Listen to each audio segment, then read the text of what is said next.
अस्सलाम वालेकुम guys, I hope सब लोग ठीक होंगे। Welcome to back a and to story. कल मैंने आप लोगों के साथ एक ऐसे शख्स की स्टोरी को बयान किया था जिसके 8 चेहरे थे और मैंने आप लोगों के साथ पार्ट 1 शेयर किया था। तो आज मैं आप लोगों को उस स्टोरी का पार्ट 2 बताने जा रही हूँ। देखने के लिए आपने इस वीडियो को लास्ट तक लाजमी देखना है और अगर वीडियो ज़रा से भी अच्छी लगे तो लाइक और शेयर भी लाजमी करना है। तो चलिए करते हैं वीडियो को स्टार्ट। मजमूई तौर पर 8 मुख्तलिफ शख्सियात बनकर इन्होंने 5 साल में लाखों डॉलर्स का फ्रॉड किया और फिर FBI की तहकीकात पर फ्रांस पहुंच गए, मगर वहां से वो पकड़े गए और 6 माह तक जेल में रहे, जिसके बाद मज़ीद 6 माह स्वीडन की जेल में भी इन्होंने गुजारे थे।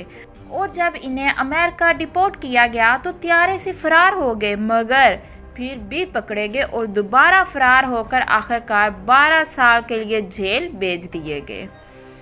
12 साल की सज़ा के 5 साल गुजरे थे तो इन्हें FBI ने इस शर्त पर रहा किया कि वो चेक्स के फ्रॉड में मदद करेंगे और इस तरह सिक्योरिटी मशीर के करियर का आगाज़ हुआ।